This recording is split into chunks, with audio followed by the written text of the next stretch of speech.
So anyway, Anurag, I think it's good you showed the last picture with hands folded and bent down.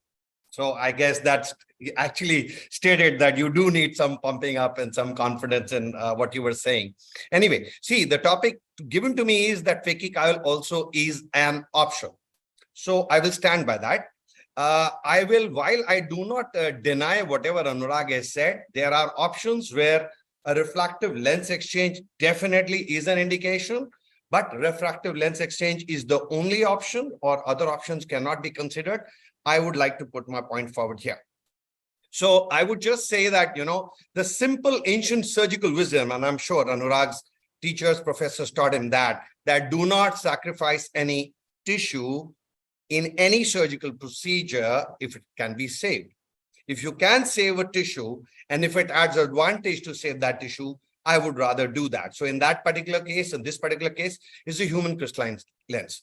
Now, we have a huge track record of phakic lenses, I think probably highest in the country.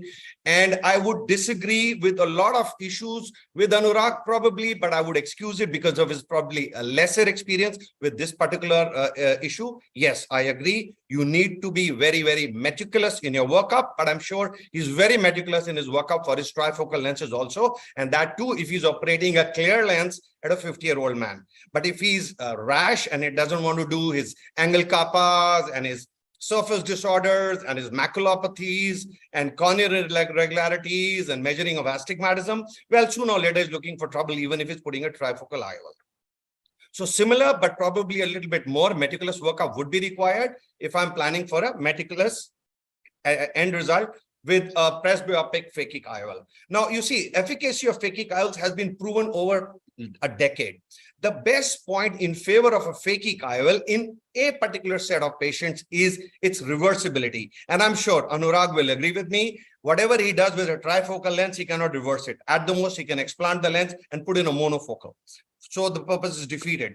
Whereas if you put in a phakic lens and by just far outreaching chance, the lens does misreact or the patient is not okay with it, I have the option of doing a reverse procedure. And there is a proven track record with this particular technology. Another thing I must admit is that the availability of high astigmatic phakic presbyopic lenses, and I've done till -5 astigmatism with presbyopic lenses, and my patients are doing fine.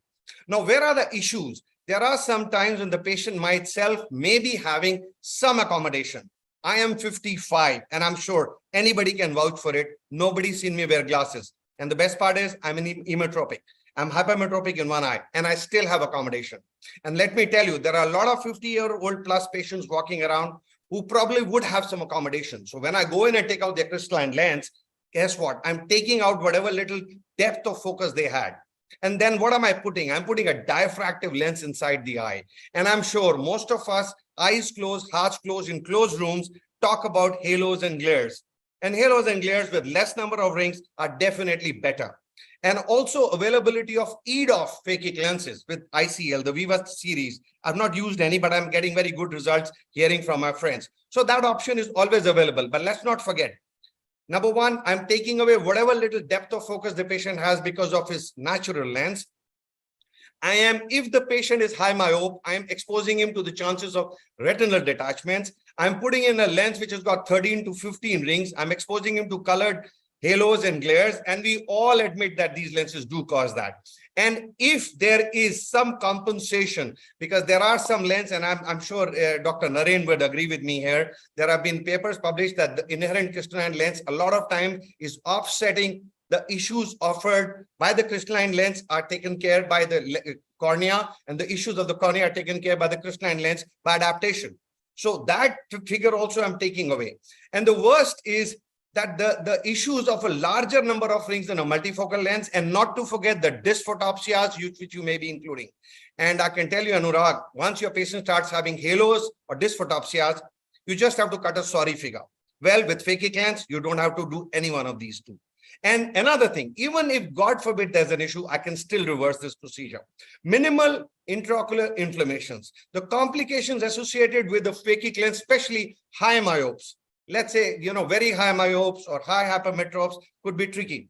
Now, what will happen can happen. So these are the kind of things which can happen if I do an intraocular surgery, removing a crystalline lens. You can have a capsular rupture. You could have endophthalmitis, PC, rand, bad rexes, decentration of lens, capsular fibrosis, decentration of your multifocal lens, accidental running off of your capsular rexes. All these things can happen. And the number of factors which can go wrong when I'm doing a phakic lens with a trifocal lens probably would be higher than what I would be doing the simple phakic lens, putting inside the eye, lifting, shutting it, locking it, and forgetting it. Now, endophthalmitis is a huge issue.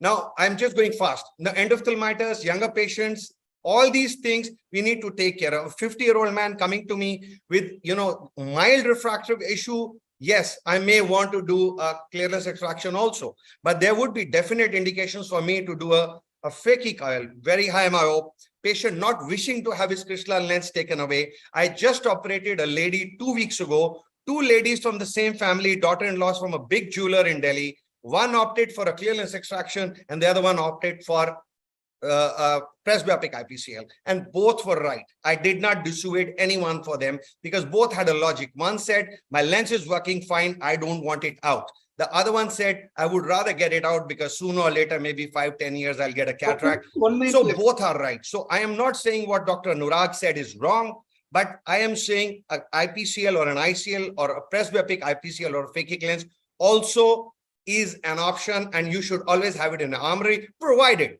you are adept at doing that. And if you have systems and infrastructure in place to have good outcomes. And the best part I said was it's reversible. Thank you. I guess I did it in time and I didn't waste much time. Yeah, thank you. Thank you very much, Dr. Kamal. That was wonderful too. Dr. Titiyal, we need to learn some pearls of wisdom from you now. Thank you, Dr. Chitra and Dr. Ram for getting me into this very important topic or discussion or debate. I think both Anurag and Kamal had put their points, and both are absolutely correct in their point of view.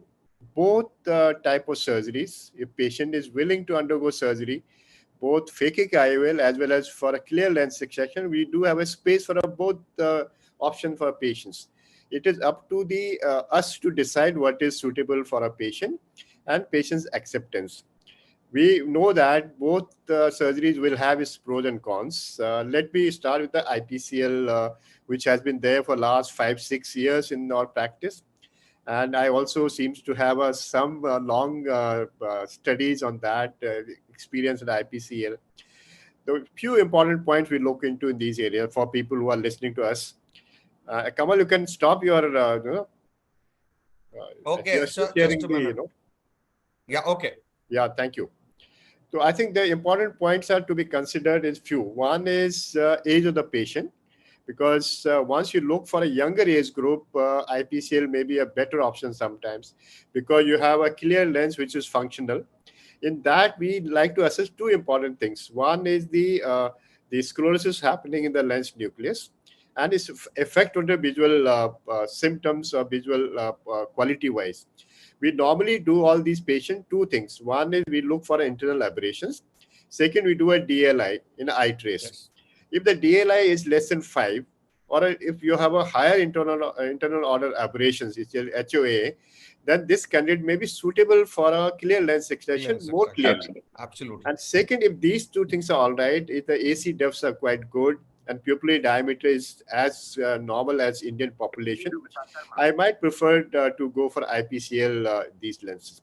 It's not that IPCL will not have a visual symptoms, because these are again diffractive lenses.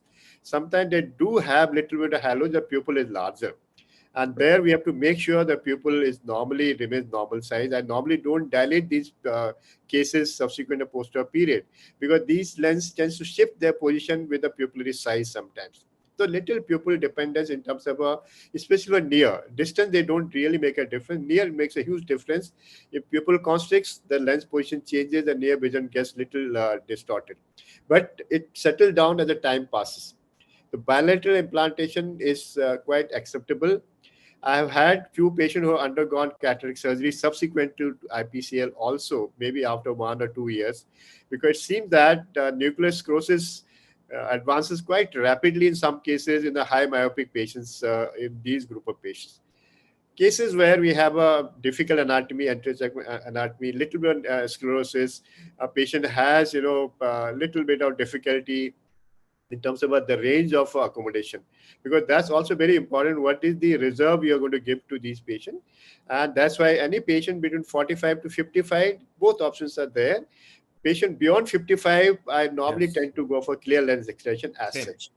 I think both the points are well given. As far as complications are concerned, both are intraocular surgery. INDOF can happen to both the groups, but more chances there maybe cataract surgery. Posterior segment assessment has to be perfect before and after surgery, especially more for a clear lens extension. But nowadays we can see so many things so clearly, the chances of increased detachment, other things are going to be less in all surgeries.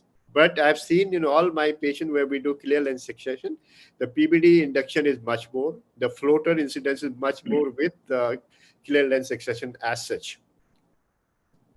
So the angle metrics also is something that we should look at. Your point is absolutely correct. If the angle is, you can't go for IPCL as such. And there we tend to go for a clear lens section. That is one of the major, I think, the recent trend for me also. Any patient with a little shallow chamber, and especially female patient, I go for a clear lens section in these patients. So I'd just like to add one point, Dr. Chitra, here. I think I agree 1000% with Dr. Tityal, and as I told Anurag, both options are open. And what he mentioned was a DLI. I slipped my head. I'll share something as an anecdote. Samir came to me for doing a presbyopic IPCL for him because he was a myope. And I did a DLI. One eye was 6 on my eye trace, another was 4.5. I said, no, I will not do a phakic lens for you, Samir. I'll do a lens extraction. And he's very happy. So, this is a very important point. For all of us who have access to eye trace, I think this is a beautiful tool for deciding which way the clock swings. Yeah, DLI, and I think even the lens rise should be taken into account when we are looking at either of these choices. So, Dr. Ramurthy, what I wanted to ask you was, when it comes to these, between the two of them, would you also think of give a preference for a myope or a hyperope in a presbyopic phakic IOL? Is something any of you could answer. I mean, I just thought that DLI, higher order aberration, lens rise. But would we prefer a myope for a borderline situation, a myope we'll prefer, or a hyperope would prefer? Yes, Dr. For a borderline myopes, these people are very happy with their near vision because they can read without glasses as such. So these patients, sometimes they are in the range where some multifocal may not be, of choice because the axial length may be a little higher. So if you have a good anti-chamber dynamics, I might go for IPCL in those cases because they'll have a near vision without glasses. Because myopes, they don't like to use access glasses. But yes, if they have the range for a trifocal IOLs, both options are open there also. So would you Dr. Chitra, can I share a trick which I do? Can I share a trick here for the audience? Yes. Like suppose I have a moderate myope. So what I do is I correct their distance vision to emetropia. But in the non-dominant eye, I give them overcorrection in their presbyopic correction by 0.5. And as Dr. Tityal rightly said, they are super thrilled because they can probably get the object a little more. A lot of my critics would say 0.5 does not make a difference. Believe me, I do it. It makes a difference to these patients. What would be your add correction? Would it be +2 or 1.5? +2, basic +2. Start with +2. Don't go for 1.5, 1.25. It will not work. And Dr. Namrata or Dr. Ramurthy, would you believe that it should be definitely the patient should have had a PVD before we think of doing a high myope clear lens extraction? Yeah, I mean, definitely you need a posterior with a complete PVD, if in case you're considering a clear lens extraction. But I would completely stay away from doing a clear lens extraction in high myopic patients. It might be for moderate myopic patients. Whatever all chance of retinal detachment is supposed to be less, but still it's not a chance worth taking. I think it was a wonderful presentation by both of them and a great summary by Dr. Tityal, and there's not too much to add except for reiterating a couple of points. That cutoff age of 50 that's mentioned is exactly the cutoff for me, not that I have a hard and fast rule. Less than 50, generally I go for presbyopic phakic intraocular lens. When the patient is beyond 50, we go in for consider more clear lens extraction with a multifocal intraocular lens. The second point, of course, being the kind of refractive error that they have. Because many of these hyperopes, as Anurag very nicely pointed out, already have shallow anterior chambers, smaller eyes, and there is a greater crowding of anterior chamber once you put this phakic intraocular lens. So in these cases, I would tend more towards putting in a phakic intraocular lens. While in case of low myopes, maybe, of course, as Tityal said, many of them don't need any correction at all. If at all, a moderate myope needs, nowadays there are patients, mothers of May smile patient who says, what about me? Can you do something for me? And she has a minus 3.5 or 4, and she is 53, 54 years old, and clear lens is absolutely clear. Then we can consider putting in a presbyopic phakic intraocular lens. And I think all of them emphasized about the importance of DLI. Anything less than 5, I would also tend to go towards a clear lens extraction. And apart from the currently available presbyopic IPCLs, we recently were exposed to the EYEEDU ICL platform. And once that comes in, well, mind you, it's not just the number of rings, but both of them are diffractive lenses, whether it's a trifocal lens or whether it's a presbyopic IPCL. But I think the EYEEDU lenses are likely to be slightly better. Maybe the near vision is not, from whatever we heard about the presentation, near vision is not going to be as crisp as what you find with trifocal presbyopic IPCL. But then they're going to take care of, like most EYEEDUs, they're going to take care of intermediate vision and to some extent a near vision. And most importantly, for those of you who might consider putting a presbyopic IPCL, the power comes right from basic power from 2 to 3.5. The whole problem is presbyopia is a dynamic process. What you put, the patient requires at the age of 42 is what he or she may require at the age of 55. So basically, I place, whenever I'm using a presbyopic IPCL, I put in a +3 diopter lens in one eye and +2.5 in younger patients. A +3 gives you only +2 for near and +1.2 for intermediate. And that's the least these patients require. Going less than that may not really meet their needs. That's my just 2 cents about this. Thank you very much. Thank you, Dr. Tityal, and thank you, Dr. Kamal. I knew you had your issues, and I would want Dr. Tityal to stay with us till his time, which he promised. Thank you. Thank you, Dr. Chitra. Thank you, everybody.